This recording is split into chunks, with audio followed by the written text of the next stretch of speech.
ಈ ಡಿ ಗ್ಯಾಂಗ್ನ ಸದಸ್ಯರೆಲ್ಲರೂ ಕೂಡ ಆರೋಪಿಗಳೇನು, ವಿಚಾರಣೆಯನ್ನ ಎದುರಿಸಲೇಬೇಕು. ಜಾಮೀನು ಸಿಕ್ಕಿದೆ ಅಂತಂದ ತಕ್ಷಣ ಇವರೆಲ್ಲರೂ ಕೂಡ ಕ್ಲೀನ್ ಚಿಟ್ ಸಿಕ್ಕಿದೆ ಅಂತಲ್ಲ, ಷರತ್ತುಬದ್ಧ ಜಾಮೀನನ್ನ ಕೋರ್ಟ್ ನೀಡಿರೋದು. ಹೀಗಾಗಿ ಆ ಷರತ್ತಿನ ಅನುಸಾರ ಕೋರ್ಟ್ಗೆ ಹಾಜರಾಗಬೇಕಾಗತ್ತೆ. ಅದರ ಭಾಗವಾಗಿ ಇದೀಗ ಕೋರ್ಟ್ಗೆ ಹಾಜರಾಗಿದ್ದಾರೆ ದರ್ಶನ್. ಮತ್ತಷ್ಟು ಡೀಟೇಲ್ಸ್ ನಮ್ಮ ಪ್ರತಿನಿಧಿ ಮುತ್ತುರಾಜ್ ನೀಡ್ತಾರೆ. ಮುತ್ತುರಾಜ್, ನನ್ನ ಧ್ವನಿ ತಲುಪ್ತಾ ಇದ್ರೆ ಈಗಷ್ಟೇ ದೃಶ್ಯದಲ್ಲಿ ಗಮನಿಸ್ತಾ ಇದ್ದೀವಿ, ಕೋರ್ಟ್ಗೆ ಹಾಜರಾಗಿದ್ದಾರೆ ದರ್ಶನ್. ಏನ್ ನಡೀಬಹುದು ಕೋರ್ಟ್ನಲ್ಲಿ, ಡೀಟೇಲ್ಸ್ ಹಂಚಿಕೊಳ್ಳೋದಾದ್ರೆ? ಹೌದು ಸ್ಮಿತಾ, ಪ್ರತಿ ತಿಂಗಳು ಕೂಡ ಇವರು ಕೋರ್ಟ್ಗೆ ಬಂದು ಹಾಜರಾಗಬೇಕು ಅಂತ ಹೇಳಿ ನ್ಯಾಯಾಲಯ ಸೂಚನೆ ಕೊಟ್ಟುವಂತಹ ಕಾರಣಕ್ಕಾಗಿ ನಟ ದರ್ಶನ್ ಈಗ ರೇಣುಕಾಸ್ವಾಮಿ ಕೊಲೆ ಕೇಸ್ನಲ್ಲಿ ನಟ ದರ್ಶನ್ ಆಗಿರಬಹುದು, ಜೊತೆಗೆ ಪವಿತ್ರ ಗೌಡ ಸೇರಿದಂತೆ ಈ ಕೊಲೆಯಲ್ಲಿರುವಂತಹ ಎಲ್ಲ ಆರೋಪಿಗಳಿಗೂ ಕೂಡ ಖುದ್ದು ಹಾಜರಾಗಬೇಕು ಅಂತ ಹೇಳಿ ಈಗ ನ್ಯಾಯಾಲಯ ಸೂಚನೆ ಕೊಟ್ಟಿತ್ತು. ಹೀಗಾಗಿ ಈಗ ದರ್ಶನ್ ಈಗಾಗಲೇ ಕೋರ್ಟ್ ಹಾಲ್ಗೆ ಬಂದಿರುವಂತದ್ದು.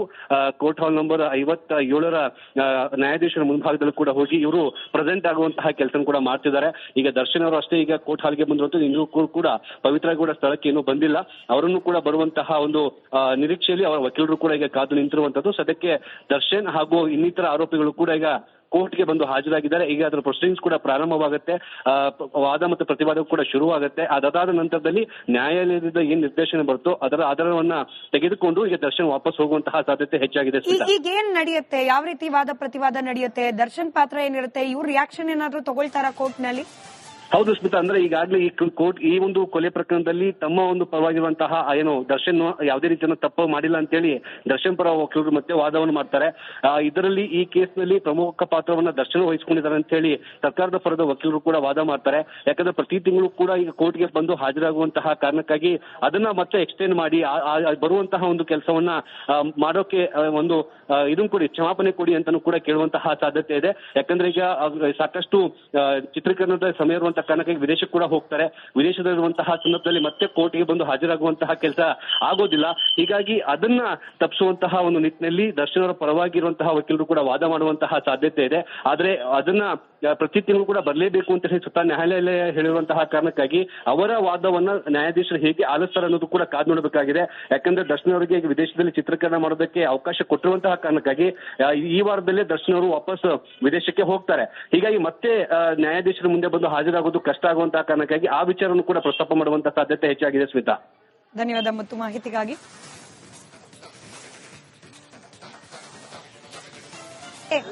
ಈ ಡಿ ಗ್ಯಾಂಗ್ನ ಸದಸ್ಯರೆಲ್ಲರೂ ಕೂಡ ಆರೋಪಿಗಳೇನು, ವಿಚಾರಣೆಯನ್ನ ಎದುರಿಸಲೇಬೇಕು.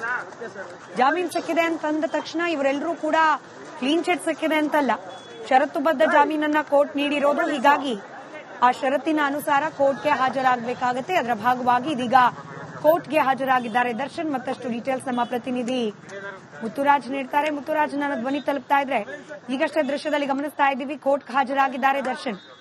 ಏನ್ ನಡೀಬಹುದು ಕೋರ್ಟ್ನಲ್ಲಿ, ಡೀಟೇಲ್ಸ್ ಹಂಚಿಕೊಳ್ಳೋದಾದ್ರೆ? ಹೌದು ಸ್ಮಿತಾ, ಪ್ರತಿ ತಿಂಗಳು ಕೂಡ ಇವರು ಕೋರ್ಟ್ಗೆ ಬಂದು ಹಾಜರಾಗಬೇಕು ಅಂತ ಹೇಳಿ ನ್ಯಾಯಾಲಯ ಸೂಚನೆ ಕೊಟ್ಟುವಂತಹ ಕಾರಣಕ್ಕಾಗಿ ನಟ ದರ್ಶನ್ ಈಗ ರೇಣುಕಾಸ್ವಾಮಿ ಕೊಲೆ ಕೇಸ್ನಲ್ಲಿ ನಟ ದರ್ಶನ್ ಆಗಿರಬಹುದು, ಜೊತೆಗೆ ಪವಿತ್ರ ಗೌಡ ಸೇರಿದಂತೆ ಈ ಕೊಲೆಯಲ್ಲಿರುವಂತಹ ಎಲ್ಲ ಆರೋಪಿಗಳಿಗೂ ಕೂಡ ಖುದ್ದು ಹಾಜರಾಗಬೇಕು ಅಂತ ಹೇಳಿ ಈಗ ನ್ಯಾಯಾಲಯ ಸೂಚನೆ ಕೊಟ್ಟಿತ್ತು. ಹೀಗಾಗಿ ಈಗ ದರ್ಶನ್ ಈಗಾಗಲೇ ಕೋರ್ಟ್ ಹಾಲ್ಗೆ ಬಂದಿರುವಂತದ್ದು. ಕೋರ್ಟ್ ಹಾಲ್ ನಂಬರ್ 57ರ ನ್ಯಾಯಾಧೀಶರ ಮುಂಭಾಗದಲ್ಲೂ ಕೂಡ ಹೋಗಿ ಇವರು ಪ್ರೆಸೆಂಟ್ ಆಗುವಂತಹ ಕೆಲಸ ಕೂಡ ಮಾಡ್ತಿದ್ದಾರೆ. ಈಗ ದರ್ಶನ್ ಅವರು ಅಷ್ಟೇ ಈಗ ಕೋರ್ಟ್ ಹಾಲ್ಗೆ ಬಂದಿರುವಂತದ್ದು. ಇನ್ನೂ ಕೂಡ ಪವಿತ್ರ ಗೌಡ ಸ್ಥಳಕ್ಕೆ ಇನ್ನೂ ಬಂದಿಲ್ಲ.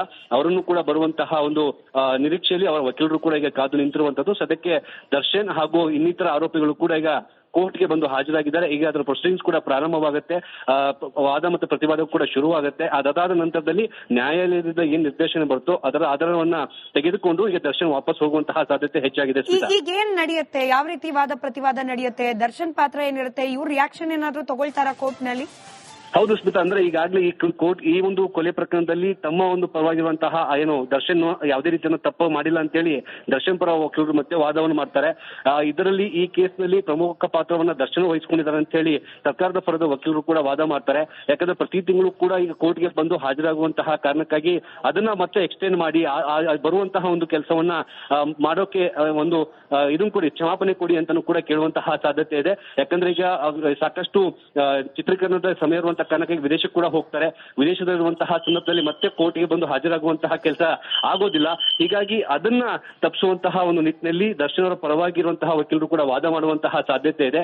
ಆದ್ರೆ ಅದನ್ನ ಪ್ರತಿ ತಿಂಗಳು ಕೂಡ ಬರಲೇಬೇಕು ಅಂತ ಹೇಳಿ ಸ್ವತಃ ನ್ಯಾಯಾಲಯ ಹೇಳಿರುವಂತಹ ಕಾರಣಕ್ಕಾಗಿ ಅವರ ವಾದವನ್ನ ನ್ಯಾಯಾಧೀಶರು ಹೇಗೆ ಆಲಿಸ್ತಾರೆ ಅನ್ನೋದು ಕೂಡ ಕಾದು ನೋಡಬೇಕಾಗಿದೆ. ಯಾಕಂದ್ರೆ ದರ್ಶನ್ ಅವರಿಗೆ ವಿದೇಶದಲ್ಲಿ ಚಿತ್ರೀಕರಣ ಮಾಡೋದಕ್ಕೆ ಅವಕಾಶ ಕೊಟ್ಟಿರುವಂತಹ ಕಾರಣಕ್ಕಾಗಿ ಈ ವಾರದಲ್ಲೇ ದರ್ಶನ್ ಅವರು ವಾಪಸ್ ವಿದೇಶಕ್ಕೆ ಹೋಗ್ತಾರೆ. ಹೀಗಾಗಿ ಮತ್ತೆ ನ್ಯಾಯಾಧೀಶರ ಮುಂದೆ ಬಂದು ಹಾಜರಾಗೋದು ಕಷ್ಟ ಆಗುವಂತಹ ಕಾರಣಕ್ಕಾಗಿ ಆ ವಿಚಾರವನ್ನು ಕೂಡ ಪ್ರಸ್ತಾಪ ಮಾಡುವಂತಹ ಸಾಧ್ಯತೆ ಹೆಚ್ಚಾಗಿದೆ. ಸ್ಮಿತಾ, ಧನ್ಯವಾದ ಮತ್ತು ಮಾಹಿತಿಗಾಗಿ.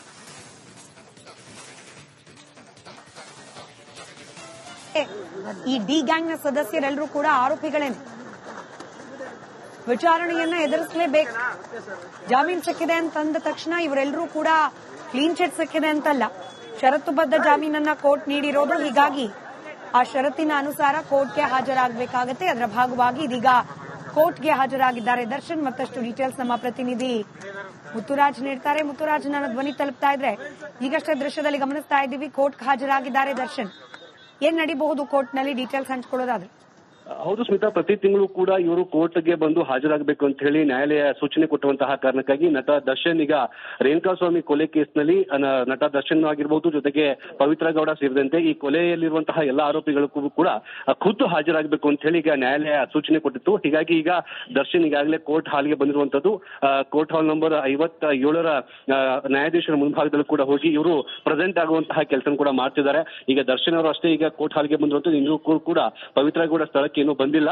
ಅವರನ್ನು ಕೂಡ ಬರುವಂತಹ ಒಂದು ನಿರೀಕ್ಷೆಯಲ್ಲಿ ಅವರ ವಕೀಲರು ಕೂಡ ಈಗ ಕಾದು ನಿಂತಿರುವಂತದ್ದು. ಸದ್ಯಕ್ಕೆ ದರ್ಶನ್ ಹಾಗೂ ಇನ್ನಿತರ ಆರೋಪಿಗಳು ಕೂಡ ಈಗ ಕೋರ್ಟ್ಗೆ ಬಂದು ಹಾಜರಾಗಿದ್ದಾರೆ. ಈಗ ಅದರ ಪ್ರೊಸೀಡಿಂಗ್ಸ್ ಕೂಡ ಪ್ರಾರಂಭವಾಗುತ್ತೆ, ವಾದ ಮತ್ತು ಪ್ರತಿವಾದ ಕೂಡ ಶುರುವಾಗುತ್ತೆ. ಅದಾದ ನಂತರದಲ್ಲಿ ನ್ಯಾಯಾಲಯದಿಂದ ಏನ್ ನಿರ್ದೇಶನ ಬರುತ್ತೋ ಅದರ ಆಧಾರವನ್ನ ತೆಗೆದುಕೊಂಡು ಈಗ ದರ್ಶನ್ ವಾಪಸ್ ಹೋಗುವಂತಹ ಸಾಧ್ಯತೆ ಹೆಚ್ಚಾಗಿದೆ. ಈಗ ಏನ್ ನಡೆಯುತ್ತೆ, ಯಾವ ರೀತಿ ವಾದ ಪ್ರತಿವಾದ ನಡೆಯುತ್ತೆ, ದರ್ಶನ್ ಪಾತ್ರ ಏನಿರುತ್ತೆ, ಇವ್ರ ರಿಯಾಕ್ಷನ್ ಏನಾದ್ರೂ ತಗೊಳ್ತಾರಾ ಕೋರ್ಟ್ ನಲ್ಲಿ? ಹೌದು ಸ್ಮಿತಾ, ಅಂದ್ರೆ ಈಗಾಗಲೇ ಈ ಕೋರ್ಟ್ ಈ ಒಂದು ಕೊಲೆ ಪ್ರಕರಣದಲ್ಲಿ ತಮ್ಮ ಒಂದು ಪರವಾಗಿರುವಂತಹ ಏನು ದರ್ಶನ್ ಯಾವುದೇ ರೀತಿಯ ತಪ್ಪು ಮಾಡಿಲ್ಲ ಅಂತೇಳಿ ದರ್ಶನ್ ಪರ ವಕೀಲರು ಮತ್ತೆ ವಾದವನ್ನು ಮಾಡ್ತಾರೆ. ಇದರಲ್ಲಿ ಈ ಕೇಸ್ನಲ್ಲಿ ಪ್ರಮುಖ ಪಾತ್ರವನ್ನ ದರ್ಶನ್ ವಹಿಸಿಕೊಂಡಿದ್ದಾರೆ ಅಂತ ಹೇಳಿ ಸರ್ಕಾರದ ಪರದ ವಕೀಲರು ಕೂಡ ವಾದ ಮಾಡ್ತಾರೆ. ಯಾಕಂದ್ರೆ ಪ್ರತಿ ತಿಂಗಳು ಕೂಡ ಈಗ ಕೋರ್ಟ್ಗೆ ಬಂದು ಹಾಜರಾಗುವಂತಹ ಕಾರಣಕ್ಕಾಗಿ ಅದನ್ನ ಮತ್ತೆ ಎಕ್ಸ್ಟೆಂಡ್ ಮಾಡಿ ಬರುವಂತಹ ಒಂದು ಕೆಲಸವನ್ನ ಮಾಡೋಕೆ ಒಂದು ಇದನ್ನು ಕೊಡಿ, ಕ್ಷಮಾಪಣೆ ಕೊಡಿ ಅಂತಾನು ಕೂಡ ಕೇಳುವಂತಹ ಸಾಧ್ಯತೆ ಇದೆ. ಯಾಕಂದ್ರೆ ಈಗ ಸಾಕಷ್ಟು ಚಿತ್ರೀಕರಣದ ಸಮಯ ಇರುವಂತಹ ಕಾರಣಕ್ಕಾಗಿ ವಿದೇಶಕ್ಕೆ ಕೂಡ ಹೋಗ್ತಾರೆ. ವಿದೇಶದಲ್ಲಿರುವಂತಹ ಸಂದರ್ಭದಲ್ಲಿ ಮತ್ತೆ ಕೋರ್ಟ್ಗೆ ಬಂದು ಹಾಜರಾಗುವಂತಹ ಕೆಲಸ ಆಗೋದಿಲ್ಲ. ಹೀಗಾಗಿ ಅದನ್ನ ತಪ್ಪಿಸುವಂತಹ ಒಂದು ನಿಟ್ಟಿನಲ್ಲಿ ದರ್ಶನ್ ಅವರ ಪರವಾಗಿರುವಂತಹ ವಕೀಲರು ಕೂಡ ವಾದ ಮಾಡುವಂತಹ ಸಾಧ್ಯತೆ ಇದೆ. ಆದ್ರೆ ಅದನ್ನ ಪ್ರತಿ ತಿಂಗಳು ಕೂಡ ಬರಲೇಬೇಕು ಅಂತ ಹೇಳಿ ಸ್ವತಃ ನ್ಯಾಯಾಲಯ ಹೇಳಿರುವಂತಹ ಕಾರಣಕ್ಕಾಗಿ ಅವರ ವಾದವನ್ನ ನ್ಯಾಯಾಧೀಶರು ಹೇಗೆ ಆಲಿಸ್ತಾರೆ ಅನ್ನೋದು ಕೂಡ ಕಾದು ನೋಡಬೇಕಾಗಿದೆ. ಯಾಕಂದ್ರೆ ದರ್ಶನ್ ಅವರಿಗೆ ವಿದೇಶದಲ್ಲಿ ಚಿತ್ರೀಕರಣ ಮಾಡೋದಕ್ಕೆ ಅವಕಾಶ ಕೊಟ್ಟಿರುವಂತಹ ಕಾರಣಕ್ಕಾಗಿ ಈ ವಾರದಲ್ಲೇ ದರ್ಶನ್ ಅವರು ವಾಪಸ್ ವಿದೇಶಕ್ಕೆ ಹೋಗ್ತಾರೆ. ಹೀಗಾಗಿ ಮತ್ತೆ ನ್ಯಾಯಾಧೀಶರ ಮುಂದೆ ಬಂದು ಹಾಜರಾಗೋದು ಕಷ್ಟ ಆಗುವಂತಹ ಕಾರಣಕ್ಕಾಗಿ ಆ ವಿಚಾರವನ್ನು ಕೂಡ ಪ್ರಸ್ತಾಪ ಮಾಡುವಂತಹ ಸಾಧ್ಯತೆ ಹೆಚ್ಚಾಗಿದೆ. ಸ್ಮಿತಾ, ಧನ್ಯವಾದ ಮತ್ತು ಮಾಹಿತಿಗಾಗಿ.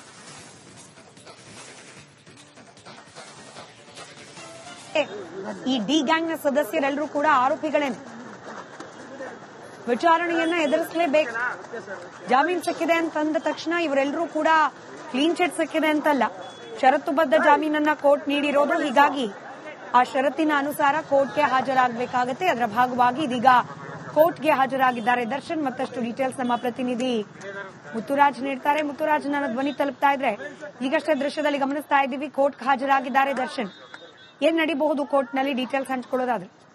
ಹೌದು ಸ್ಮಿತಾ, ಪ್ರತಿ ತಿಂಗಳು ಕೂಡ ಇವರು ಕೋರ್ಟ್ಗೆ ಬಂದು ಹಾಜರಾಗಬೇಕು ಅಂತ ಹೇಳಿ ನ್ಯಾಯಾಲಯ ಸೂಚನೆ ಕೊಟ್ಟುವಂತಹ ಕಾರಣಕ್ಕಾಗಿ ನಟ ದರ್ಶನ್ ಈಗ ರೇಣುಕಾಸ್ವಾಮಿ ಕೊಲೆ ಕೇಸ್ನಲ್ಲಿ ನಟ ದರ್ಶನ್ ಆಗಿರಬಹುದು, ಜೊತೆಗೆ ಪವಿತ್ರ ಗೌಡ ಸೇರಿದಂತೆ ಈ ಕೊಲೆಯಲ್ಲಿರುವಂತಹ ಎಲ್ಲ ಆರೋಪಿಗಳಿಗೂ ಕೂಡ ಖುದ್ದು ಹಾಜರಾಗಬೇಕು ಅಂತ ಹೇಳಿ ಈಗ ನ್ಯಾಯಾಲಯ ಸೂಚನೆ ಕೊಟ್ಟಿತ್ತು. ಹೀಗಾಗಿ ಈಗ ದರ್ಶನ್ ಈಗಾಗಲೇ ಕೋರ್ಟ್ ಹಾಲ್ಗೆ ಬಂದಿರುವಂತದ್ದು.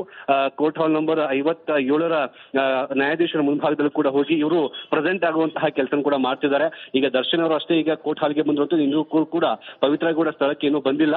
ಅವರನ್ನು ಕೂಡ ಬರುವಂತಹ ಒಂದು ನಿರೀಕ್ಷೆಯಲ್ಲಿ ಅವರ ವಕೀಲರು ಕೂಡ ಈಗ ಕಾದು ನಿಂತಿರುವಂತದ್ದು. ಸದ್ಯಕ್ಕೆ ದರ್ಶನ್ ಹಾಗೂ ಇನ್ನಿತರ ಆರೋಪಿಗಳು ಕೂಡ ಈಗ ಕೋರ್ಟ್ಗೆ ಬಂದು ಹಾಜರಾಗಿದ್ದಾರೆ. ಈಗ ಅದರ ಪ್ರೊಸೀಡಿಂಗ್ಸ್ ಕೂಡ ಪ್ರಾರಂಭವಾಗುತ್ತೆ, ವಾದ ಮತ್ತು ಪ್ರತಿವಾದ ಕೂಡ ಶುರುವಾಗುತ್ತೆ. ಅದಾದ ನಂತರದಲ್ಲಿ ನ್ಯಾಯಾಲಯದಿಂದ ಏನ್ ನಿರ್ದೇಶನ ಬರುತ್ತೋ ಅದರ ಆಧಾರವನ್ನ ತೆಗೆದುಕೊಂಡು ಈಗ ದರ್ಶನ್ ವಾಪಸ್ ಹೋಗುವಂತಹ ಸಾಧ್ಯತೆ ಹೆಚ್ಚಾಗಿದೆ.